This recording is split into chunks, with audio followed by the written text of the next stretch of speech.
meditemos en un versículo, el versículo 7 de Hechos 6, y lo voy a leer. Y la palabra de Dios crecía y el número de discípulos se multiplicaba en gran manera en Jerusalén, y muchos de los sacerdotes obedecían a la fe. Vamos a orar.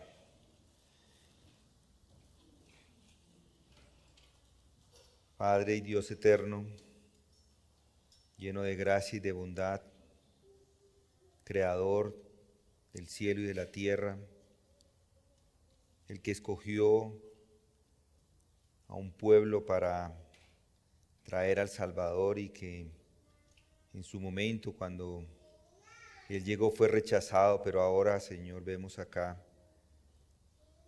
que muchos de los sacerdotes obedecían.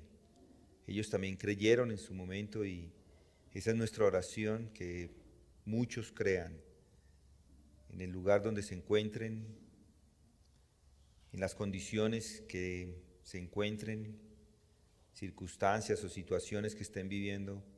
Esa es nuestra oración, Padre, que muchos crean en este evangelio, que muchos lleguen a la obediencia de la fe. En el nombre de Cristo te pedimos. Amén. Ya hemos considerado por varios miércoles esta decisión crucial que han tomado los apóstoles. Si lo recuerdas, ellos tomaron una decisión en una etapa inicial de la vida de la iglesia. Ellos tomaron una decisión y fue dedicarse, si lo recuerdan, principalmente a la predicación de la palabra y a la oración, porque ellos sabían que era a través de la oración que recibirían el poder de Dios, porque sabían que eso era el medio que Dios utilizaba para poderlo recibir. Pero no toda predicación, y algunos inclusive sus oraciones, no es lo mejor. Hay muchas personas, predicadores que son muy hábiles, que se dedican a la predicación, sí, pero no necesariamente toda predicación es buena. Pueden persuadir a la gente de hacer muchas cosas. Hay algunos que han llevado a la gente hasta el suicidio, esos predicadores. Hay un hombre, un ejemplo claro de esto, que es Jim Jones.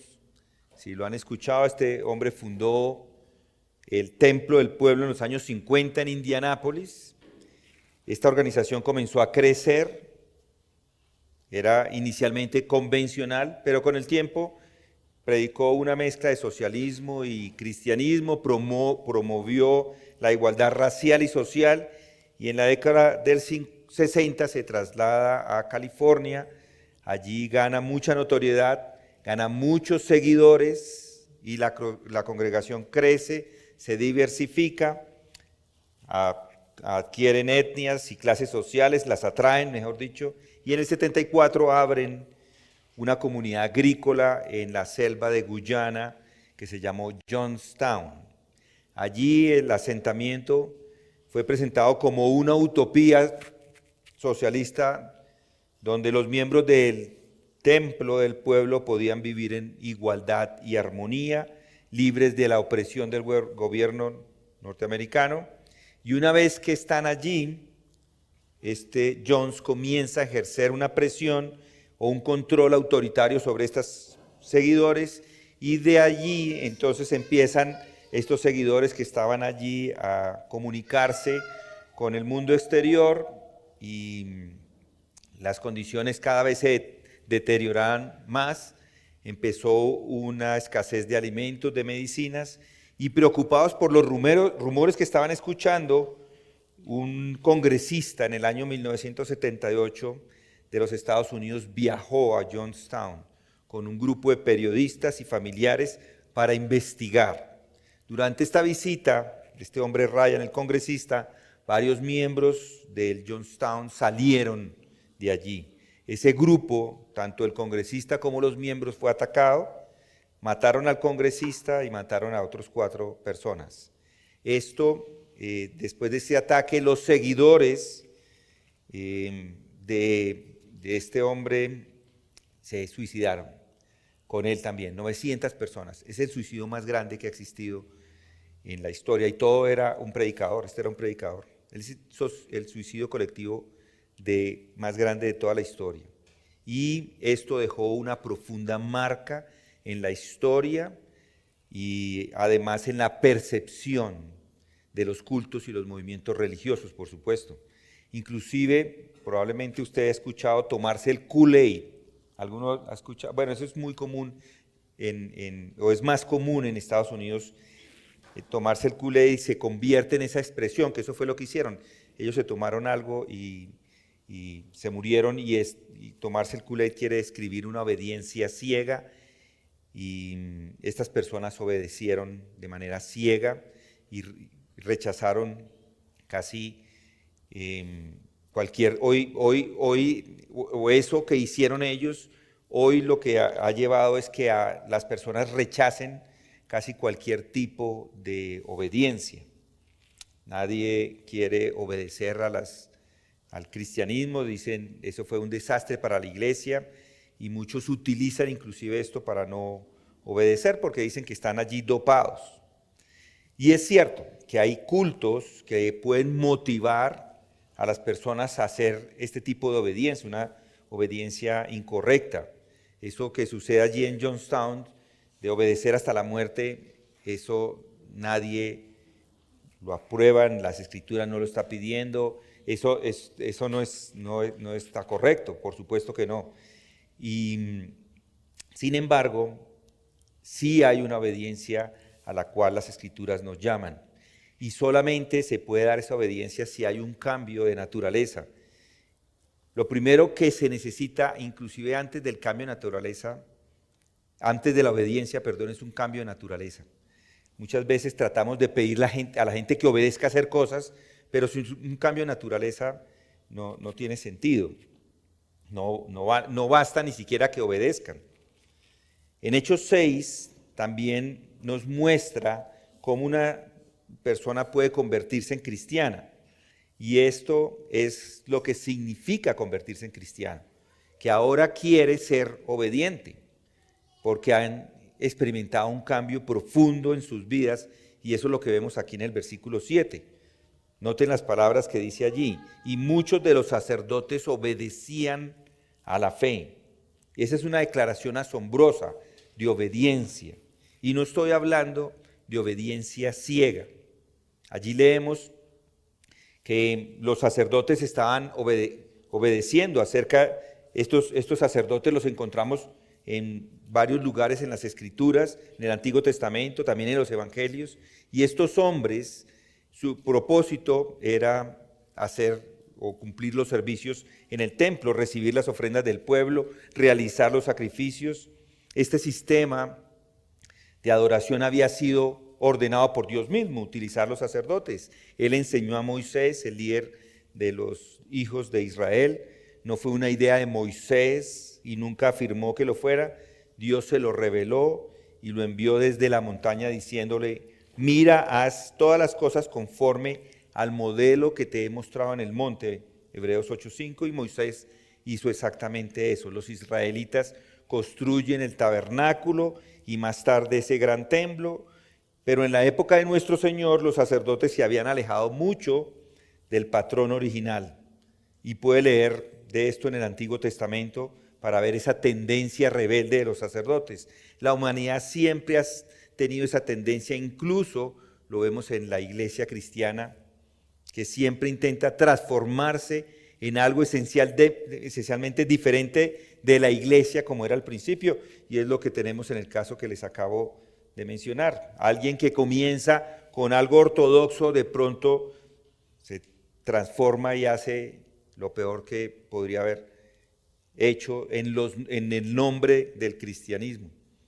Entonces, es casi imposible reconciliar ciertos aspectos de lo que se llama inclusive la iglesia cristiana con los relatos de la iglesia que tenemos en los primeros capítulos de Hechos. La iglesia moderna no es lo mismo. Y no estoy aquí para defender en este momento ninguna institución. Y digo que el cristianismo organizado a menudo es una negación a la iglesia del Nuevo Testamento.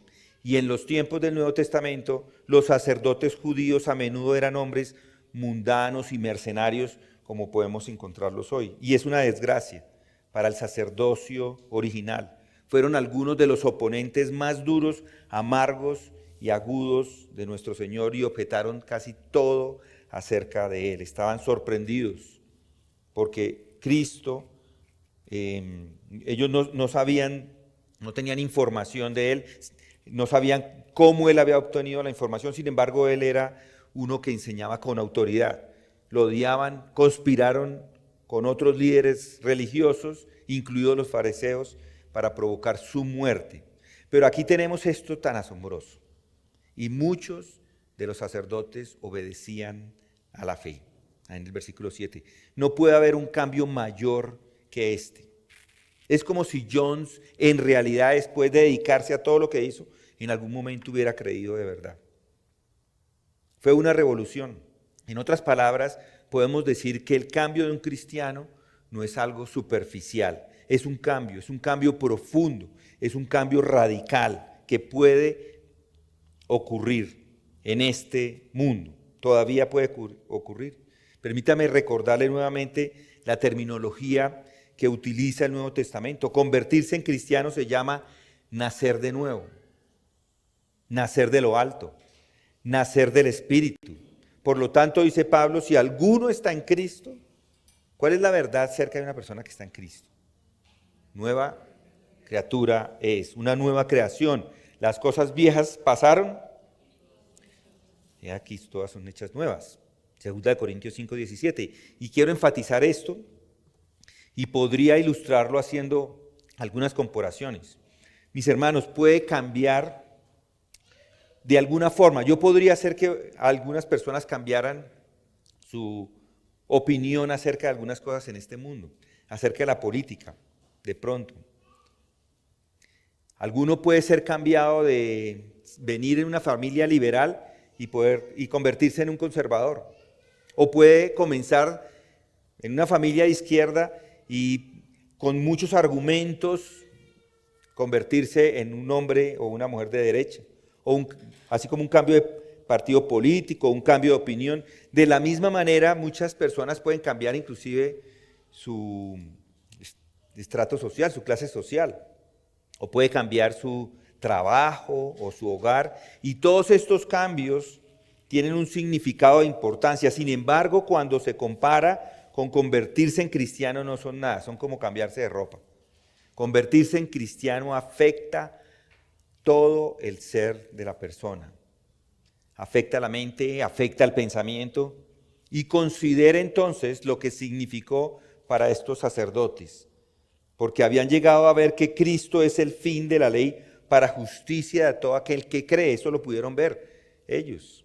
Tuvieron que abandonar todas las ceremonias, todos los rituales del templo. Eso se había terminado, se había cumplido. El Cordero de Dios había venido. Así que las representaciones ya no eran necesarias. ¿Qué revolución se estaba dando en ese momento de pensamiento? Y fue exactamente lo mismo con la adoración en la conducta y en todos los aspectos. Convertirse en cristianos no es un cambio fácil ni superficial, porque es, como vimos, es el resultado de la operación del Espíritu de Dios en alguien. El apóstol Pablo expresa el cambio que se produce en lo que es quizás la declaración más gloriosa que jamás se haya hecho. Pues Dios, que dijo, de las tinieblas resplandecerá la luz. Piensen en eso, de las tinieblas, de la oscuridad sale la luz. Eso es una referencia inclusive a la creación original, cuando el Espíritu se cernía sobre el caos, el abismo, y el Dios, el Creador, Dios Creador, dice, créese la luz. El que ha resplandecido en nuestros corazones para iluminación del conocimiento de la gloria de Dios en la faz de Cristo. 2 Corintios 4:6. No hay nada más grande ni más profundo que eso. Ha surgido algo en la vida de la persona que antes no estaba allí. Vemos ilustraciones de estas en el Nuevo Testamento, en muchos lugares. Mire, por ejemplo, a Saulo de Tarso. Qué cambio de hombre. Un cambio de rumbo, de dirección, un cambio de pensamiento, un cambio de enseñanza, un cambio de servicio. ¿No les parece sorprendente que Pablo diga que cuando un hombre está en Cristo es realmente una nueva creación? Es tan diferente como eso. Pero además, en segundo lugar, ¿cómo se manifiesta esta novedad del ser, este nuevo ser? Y ese es el punto importante que debemos captar y entender, y la respuesta nos la da en este versículo. Muchos sacerdotes obedecieron a la fe. Y la palabra clave ahí es obedecían. Esto es importante, porque si lo dejamos en lo que acabo de decir, puede haber confusión. Sabemos que hay muchas agencias y enseñanzas en este mundo que pueden tener un efecto en las personas, que pueden darles experiencias, que pueden inclusive cambiarles.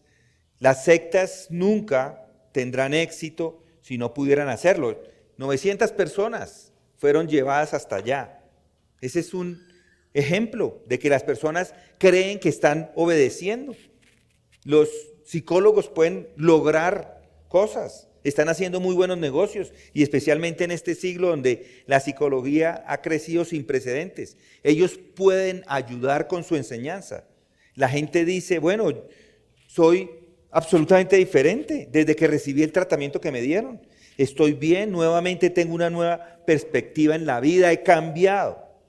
Así que, si yo solo le hubiera predicado acerca de un gran cambio, de una gran experiencia, no estoy dando una definición precisa de lo que significa el ser cristiano. El ser cristianismo no es un cambio, simplemente. Cambian, por supuesto, pero no es un cambio.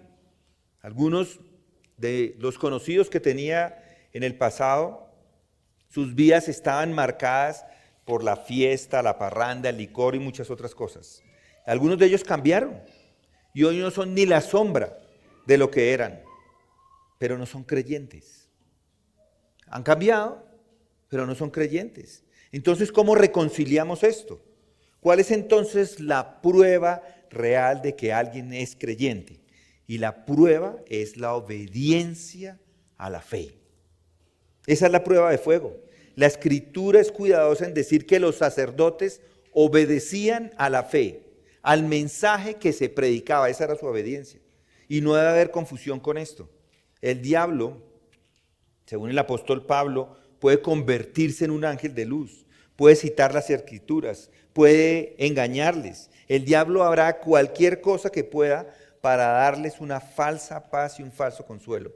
Hará cualquier cosa para hacerles pensar que todo está bien con ustedes y que no necesitan preocuparse por nada más. Eso es lo que hace él como un ángel de luz. Lo ha hecho a menudo y todavía lo sigue haciendo.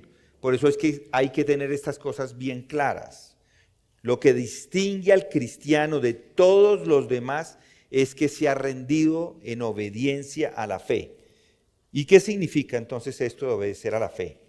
Permítame tomar por un momento esta palabra obediencia.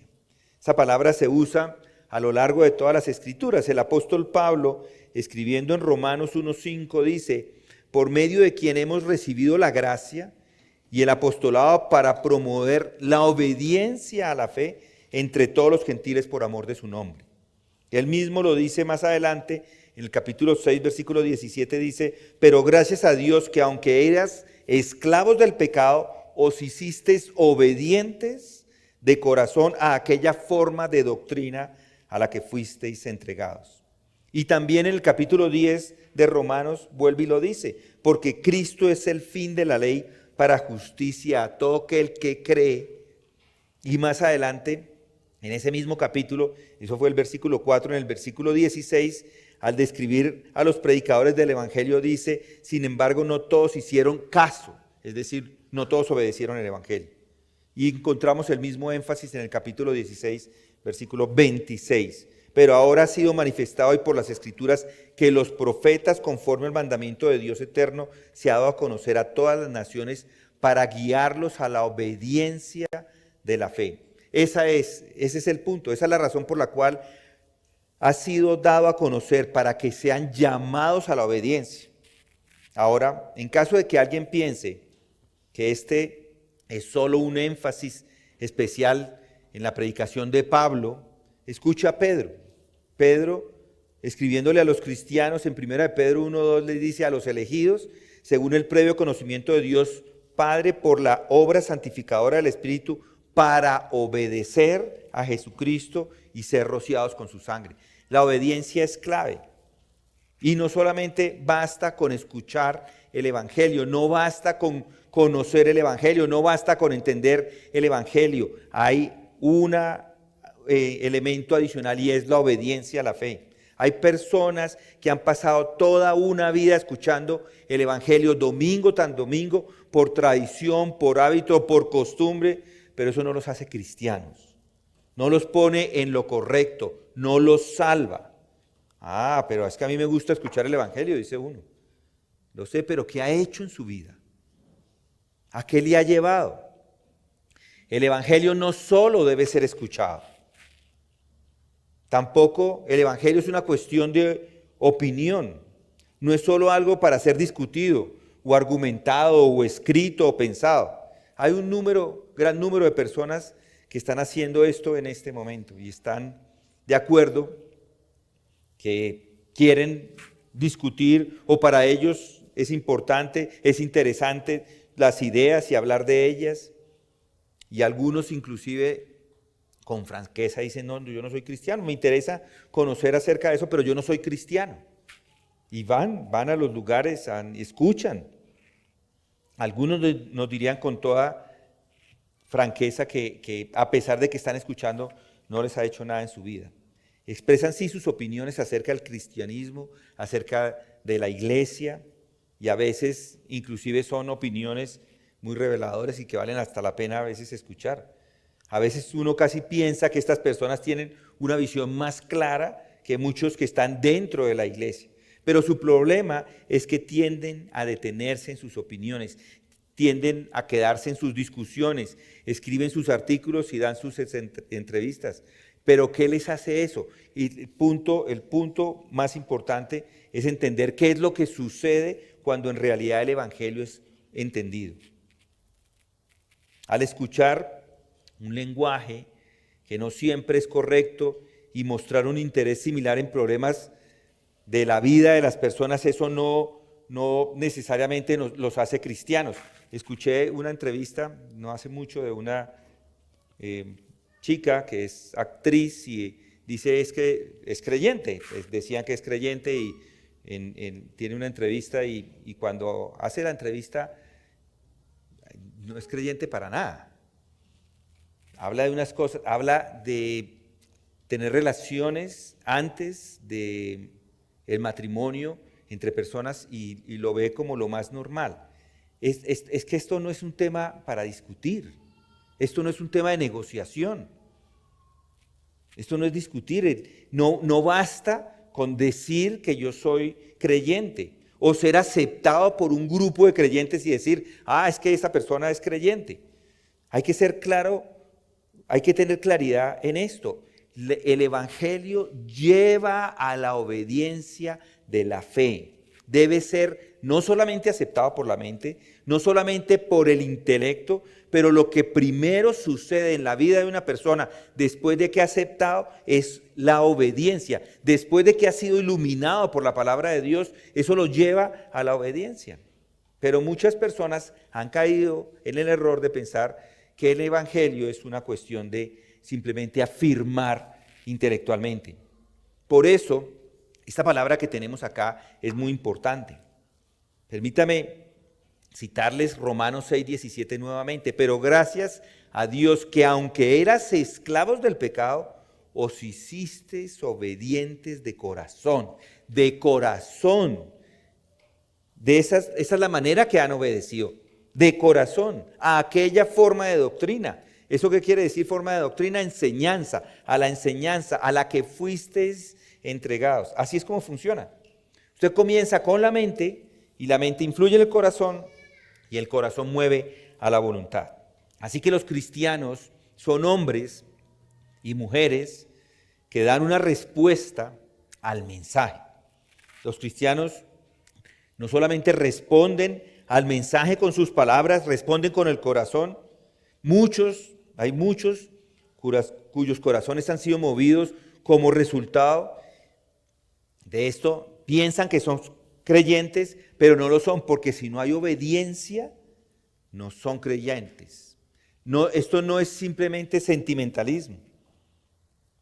Tal vez el mensaje ha hecho un llamado sentimental y están afectados por el mensaje o por alguna canción, algún himno que escuchó, algo conmovedor que ha contado algún evangelista y de pronto lloran, piensan que han experimentado un cambio profundo, pero no puede dar una razón de ese cambio, porque está en el corazón. Por eso hay que tener claro que no solo basta con la mente, con el corazón, sino que debe llevarlo a la voluntad. La fe cristiana siempre produce emociones. Es la palabra de Dios, porque la palabra de Dios produce emociones. Es la acción de Dios, pero involucra no solamente esas emociones, debe involucrar toda la persona, no solamente la mente. El corazón debe estar comprometido y la voluntad debe estar comprometida. A menos que toda la personalidad haya sido capturada e involucrada, si todo el ser no está involucrado, no es cristiano. Debe obedecer de corazón aquella forma de doctrina que fue entregada. Y cualquier cosa menor a esto no es consistente con la enseñanza del Nuevo Testamento sobre la esencia de la fe cristiana. ¿Y por qué es tan importante esto de la obediencia? ¿Por qué las Escrituras usan constantemente este término? ¿Por qué es todo o nada? Todo inclusivo, como acabo de mostrarles, o nada. Aquí nuevamente hay algo que es vital que entendamos. De estar muy claros. Tenemos que estar muy claros acá. De lo contrario, nunca verá por qué se usa esta palabra obediencia. Y la esencia del pecado es la desobediencia a Dios. Muchas personas parecen pensar que el pecado es algo que lo hace miserable, es algo que le derriba, es como el guayabo después de la noche anterior. Lo que me hace de pronto golpearme a mí mismo por ser tan tonto. Ay, volví a caer. Piensan que el pecado es un hábito, algo que le incomoda. Y sí, el pecado tiene todas estas consecuencias, pero eso no es la esencia del pecado. La esencia del pecado es la rebelión contra Dios, es una transgresión de la ley de Dios. Eso es lo que hace el pecado que sea pecado. Y esto es vital por esta razón. Los fariseos y los escribas y sacerdotes resentían la enseñanza de nuestro Señor y finalmente provocaron su muerte en la cruz porque su predicación les hizo darse cuenta de que eran pecadores y eso no les gustó. El fariseo era una persona autojustificada, sentía que estaba bien, no veía nada malo con él. ¿Por qué? Porque nunca se habían emborrachado, nunca habían cometido adulterio, nunca habían cometido asesinato, no quebrantaban la ley, por lo tanto no eran pecadores. Era intolerable que se le considerara un pecador como eran los recaudadores de impuestos, sentían que era un insulto y no podían soportarlo. Así que los fariseos conspiran para crucificar a nuestro Señor. Pero el pecado no es meramente una enfermedad o un fracaso, no es solo una mancha o un defecto, es una actitud de corazón hacia Dios. Y por eso se enfatiza la obediencia. La mente carnal, la mente natural está en enemistad contra Dios, porque no se sujeta a la ley de Dios, ni tampoco puede, Romanos 8:7. El hombre natural odia a Dios y cualquier cosa que pueda tratar de llevarle a Él. Y por lo tanto la esencia misma de convertirse en cristiano es rendirse en obediencia. Dios es nuestro hacedor. Él es el legislador, Él es el juez eterno y tiene derechos sobre nosotros. Esto no es una acción arbitraria de parte de Dios. Él es justo, Él es recto, Él es santo y el propósito de Él para hombres y mujeres es que ellos también sean santos. Les dio la gran dignidad a todos los que creen de tener de su propia imagen dentro de ellos. Dios, por así decirlo, estaba tratando de sostener la dignidad de los seres humanos. Fueron hechos para tener comunión con Él. Así que los hombres y las mujeres lo que hicieron fue rebelarse, y al rebelarse contra Dios, no solamente desobedecieron, sino que se degradaron a sí mismos, degradaron esa imagen. Pero el propósito de Dios es que ellos estuvieran con la imagen de Él. Y todavía sigue ese propósito, por supuesto, y Él exige obediencia de ellos para que puedan vivir y funcionar como los seres humanos que Él creó, a su imagen y semejanza, y dignos de Él. Así que la esencia de convertirse en cristiano es obedecer a Dios, y eso incluye creer el Evangelio. Nuestro Señor mismo lo puso así a las personas que lo seguían. Trabajad, ¿recuerdan? No por el alimento que perece, sino por el alimento que permanece para vida eterna, el cual el Hijo del Hombre os dará, porque a este es a quien el Padre Dios ha marcado con su sello.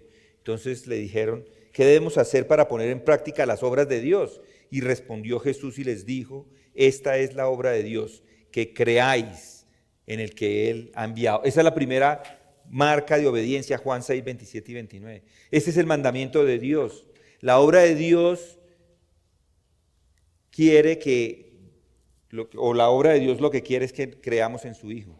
Y luego hay otra declaración al final del tercer capítulo de Juan que dice esto: el que ha recibido su testimonio ha certificado esto, que Dios es veraz, porque aquel a quien Dios ha enviado habla las palabras de Dios, pues Él da el Espíritu sin medida. El Padre ama al Hijo y ha entregado todas las cosas en su mano.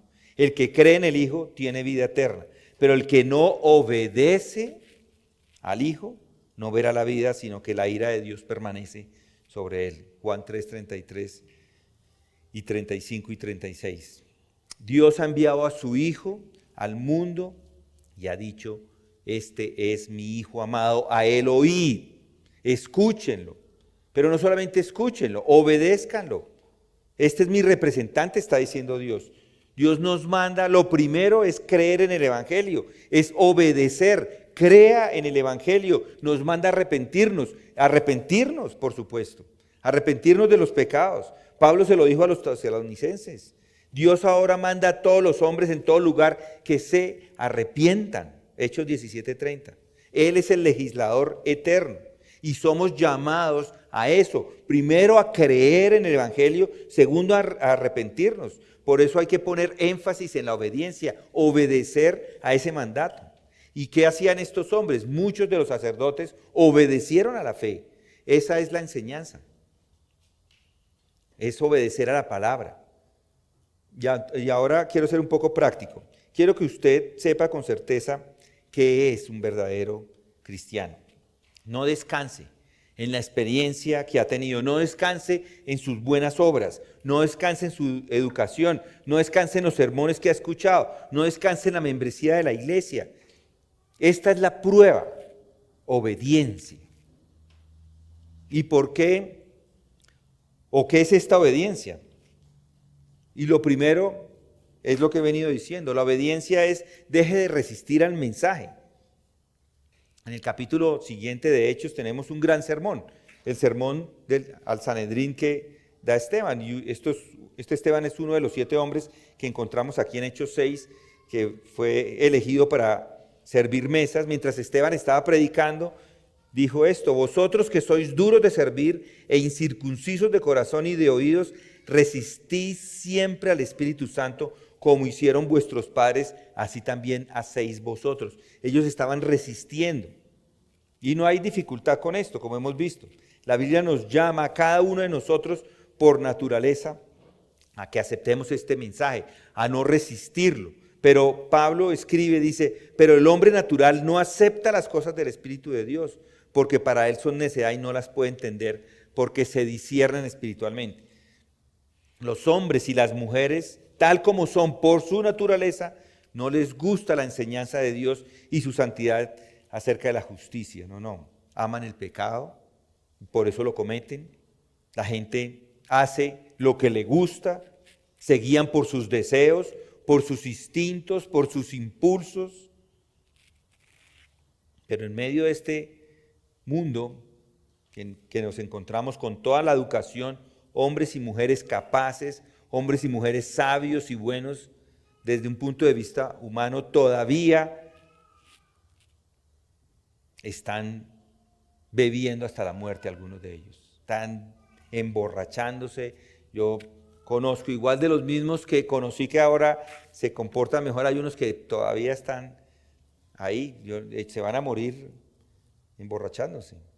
Por eso, miren cómo vive la gente. Es eso inteligente. ¿Por qué lo hacen? Bueno, porque es lo que les gusta. Además, cada uno de nosotros, por naturaleza, odia la idea de Dios. Dios es una especie de enemigo. Dios es alguien que se interpone entre nosotros y lo que realmente queremos hacer. Dios está en nuestra contra, es lo que se piensa. Nos está restringiendo, deteniéndonos, es un tirano y así piensa la gente. Y por eso siempre lo resisten. Entonces algo sucede y son conmovidos, tal vez se enferman gravemente, la conciencia comienza a molestarnos, así que por un tiempo dicen, está bien, si me mejoro, voy a vivir una vida un poco mejor, ya no voy a hacer lo que hacía antes. Se mejoran y se olvidan por completo. Tal vez alguien que les es muy querido ha sido arrebatado por la muerte y nuevamente las personas se detienen en seco, la palabra de Dios les habla, la conciencia les habla, todo lo que es bueno y decente de ellos les habla, pero no les gusta lo que esto implica, así que se resisten a ese impulso. Dice, eso fue algo pasajero, algo que me estaba afectando de manera incorrecta, así que nuevamente resisten al Espíritu Santo. Las personas vienen bajo el poder del Evangelio en un servicio y ahí al ver algo de las consecuencias inmediatas, deliberadamente se recuestan, cierran los ojos y no ponen más atención. Miran afuera y ya dicen, ya está. Y sabe usted probablemente de esto. Yo algunos los he visto. Apenas empiezo a hablar de la obediencia, ya dicen, ya está. Ya. Yo quería escuchar esto, pero ya la obediencia ya no quiero. Entonces, mi llamado es que deje de resistir a Dios. Y hay otro paso, que es el arrepentimiento. La palabra latina de la cual tenemos nuestra palabra arrepentimiento proviene de la palabra pensar de nuevo. Y esto es un paso muy simple, pero profundo que debemos tomar. Usted tiene su esquema de cosas, tiene su filosofía de vida y dice que ha estado trabajando, una persona inteligente, el día en su lectura y bien consciente de las teorías modernas, sabe todo del hinduismo, del confucianismo, de todas las religiones. Y conoce todos los argumentos que se pueden presentar en contra del cristianismo y ha decidido que no hay Dios, no hay salvación y ahí está. El primer paso positivo en la obediencia es estar dispuesto a pensar de nuevo. No es de mente abierta, no es lo que se espera. Se dice comúnmente que las personas que son cristianas son de mente cerradas, pues así es. Ahí somos de mente cerrada. Porque los otros son de mente abierta, todo entra y todo sale. Y los del cristiano entra y ahí lo dejan cerrado. Entonces hay que ser honesto. Tengo una mente, algunos tienen mente abierta y lo que hay que tener es mente cerrada para entender quién es Dios, qué es el alma, quién es el hombre, cuál es el espíritu, quién es Cristo, qué fue lo que Él logró con su muerte. No es simplemente conocimiento, porque hay hombres hábiles con conocimiento y entendimiento que creen en el Evangelio. No solamente es creer, es obedecer, escuchar ese mensaje, examinarlo y obedecerlo. Es lo que hicieron estas personas, estos sacerdotes. Y el segundo paso es permitir que el Espíritu, este Espíritu que trae conversión, le persuada de cambiar de opinión. Eso es lo que significa esa palabra griega arrepentimiento, metanoía, que se traduce arrepentimiento. No solo debe pensar de nuevo, sino que debe estar dispuesto a cambiar de opinión. Eso significa estar dispuesto a confesar que estaba equivocado. Y esa es de las cosas más difíciles de todas, ¿no es así? Estar dispuestos a decir, no, yo cometí un error. Nadie por naturaleza le gusta admitir que está equivocado, ¿cierto? Pero es esencial. No puede ser obediente si no admite que ha fallado. A menos que sea lo suficientemente grande y honesto para confesar que está equivocado, es que en realidad puede obedecer. Así es. Todo lo que le pido es esto: ¿está dispuesto a admitir que ha fallado? ¿Está dispuesto a romper con ese rígido sistema y admitir que ha fallado? ¿Está dispuesto a escuchar realmente en dónde ha fallado? Bueno, ahí está. Pensar de nuevo, cambiar de opinión, reconocer y confesar que ha cambiado. Eso, sin embargo, todavía no los hace cristianos. Lo que lo hace cristiano es esto: porque todo aquel que invocar el nombre del Señor será salvo. Invocando el nombre del Señor. ¿Cómo pues invocarán al que no han creído? Entonces, habiendo considerado su vida y su experiencia, usted se ve volviéndose viejo, decrépito y muriendo, su cuerpo enterrado en la tumba y su alma continuando. ¿A dónde? Si no sabe, no puede estar muy orgulloso de su pasado. Sabe en el fondo que su corazón no es lo que estaba destinado a ser, que es un fracaso, que cae en pecados, no puede hacer nada sobre su pasado y sabe que hacer resoluciones no tiene valor. Las ha hecho a menudo, pero nunca las ha cumplido y sabe que será lo mismo en el futuro porque a medida que se envejece, cada vez es más difícil romper los hábitos arraigados y la vida se vuelve cada vez más compleja. ¿Ha oído hablar del Señor Jesucristo? Los predicadores han sido enviados de Dios para esto, para decirle: Dios amó tanto al mundo que envió a su Hijo unigénito para todo aquel que crea no se pierda, mas tenga vida eterna. Eso es lo que Él quiere que todos sepamos. ¿Ha escuchado la famosa parábola de nuestro Señor sobre el fariseo y el recaudador de impuestos? Ambos suben al templo a orar. El fariseo, puesto en pie, oraba para sí de esta manera: Dios, te doy gracias porque no soy como los demás hombres, estafadores, injustos, adúlteros, ni aún como este recaudador de impuestos.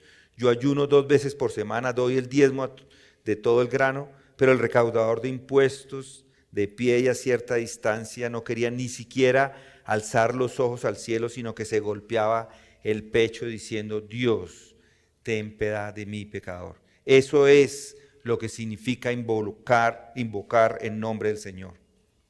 Este hombre dice: estoy perdido si no tienes misericordia de mí. Ahí está. ¿Ha estado allí alguna vez? Esto es lo que lo hace cristiano: estar convencidos del pecado, de su impotencia, de su fracaso, del hecho de que merece el infierno y la condenación. Lo admite a todo, clama a Dios por misericordia, y eso es arrepentimiento, y eso es la obediencia al Evangelio. Y esa obediencia al Evangelio significa que usted exige el arrepentimiento. Pero el arrepentimiento no se detiene en clamar a Dios, Él sigue. Y el paso es creer lo que Dios dice cuando clama a Él. Porque si clama, Él escuchará. Es mi privilegio darle esa seguridad. Nuestro Señor mismo dijo: el que viene a mí, yo no le echo fuera. Así que viene a Él, invoca su nombre, sabiendo que Él va a responder, y Él le responde con la palabra de este evangelio, con este mensaje. Y esto es lo que sucedieron con estas personas, que aunque han pecado, que aunque están destituidos de la gloria de Dios, aunque todos merecen el castigo, Dios ha amado tanto les ha amado tanto que envió a su Hijo a este mundo y cargó sobre él la iniquidad de todos nosotros. Ese es el mensaje que debe creer. Cuando uno clama al Señor por misericordia y compasión, Él le va a decir: ya se le ha dado, ya ha hecho todo, todos los pecados están sobre el Hijo. Él ha tomado su castigo, está libre y está perdonado. Y pone, además de esto, la justicia de su Hijo sobre cada uno de los que han creído. Creer es parte del arrepentimiento. No tenemos otra súplica que no sea que Cristo murió por nosotros y nos invita a venir. Pero incluso venir a Cristo en fe es solo una parte del arrepentimiento. Luego, la prueba absoluta de la autenticidad del arrepentimiento es la obediencia. No solo como una acción mecánica, sino como una vida.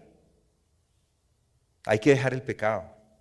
Se da la vuelta y se vuelve hacia aquel que es el único Dios vivo y verdadero. Esa es la esencia del arrepentimiento, la obediencia.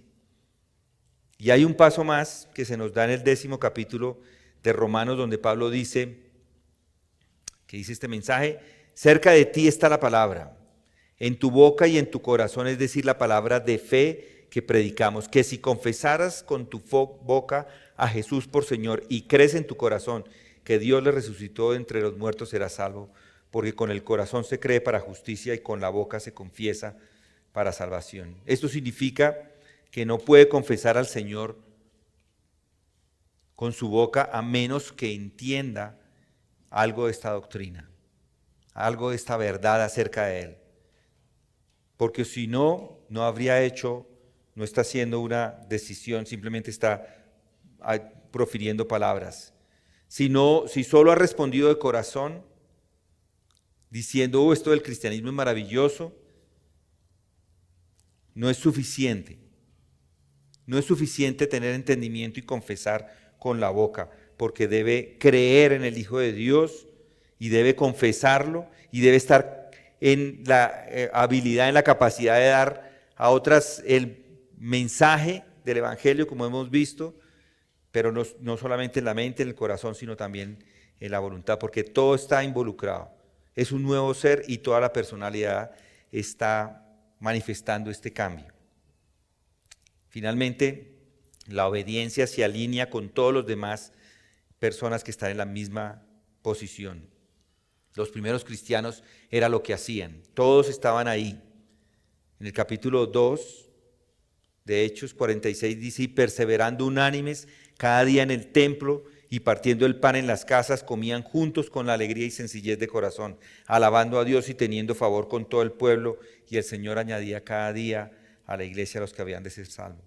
Esto es característico de estas personas en el principio, como ha continuado siendo con todos los cristianos por todos los tiempos, que alguna vez han obedecido a la fe. Así es, pertenecen al mundo de la iglesia, se convierten, hacen parte y todos obedecen. Ahí está, grandes números, muchos de los sacerdotes obedecían a la fe. Ahora la pregunta es para cada uno de ustedes y para mí. ¿Estamos listos para dar esta obediencia a ella? ¿Se ha arrepentido, se ha humillado, ha admitido y confesado su pecado? ¿Ha ejercido fe en el Señor Jesucristo? ¿Está usted como toda su personalidad, en todo su ser, totalmente cautivado por el mensaje de esta fe y de este evangelio? ¿Domina su vida este mensaje? No hay nada más valioso que eso. Ser cristiano es saber que ha creído y saber que ha creído con toda su fuerza, con la ayuda del bendito Espíritu Santo de Dios, para vivir en justicia. Porque por sus heridas hemos sido sanados, para que podamos vivir en justicia, para la obediencia y la gloria de Dios. Vamos a orar. Gracias, Señor, por las palabras que nos dejas con los apóstoles. Gracias porque la predicación de estos hombres, tanto en el libro de Hechos como más adelante en Romanos, el apóstol Pablo, cómo nos muestra la importancia, la realidad de la obediencia, lo esencial que es obedecer. Gracias, Señor, porque tú nos muestras que no solamente es creer el mensaje, sino que ese creer siempre lleva a una obediencia. Algunos han hecho del cristianismo algo fácil, algo que simplemente deben reconocer el amor de Dios y que eso ya los hace cristianos. Ayúdanos a no caer nunca en esa posición y al mismo tiempo, Señor, a a obedecer a la fe, no a los hombres, no a las organizaciones que quieren inclusive llevarlos a lugares donde no deberíamos, como estudiamos ahora acerca de estos hombres que fueron muertos o suicidados, se suicidaron en la Guyana. Señor, ayúdanos siempre a ser diligentes, a buscar la verdad, a seguir tu palabra y a obedecer tu palabra. Que eso sea la prioridad en nuestras vidas, Señor. Danos esa sabiduría y ese deseo por buscar siempre tu voluntad, por buscar siempre qué es lo que debemos creer y que, Señor, nos ayudes a creerlo en nuestra mente, en nuestro corazón y que podamos hacer tu voluntad. En el nombre de Cristo te pedimos esto. Amén.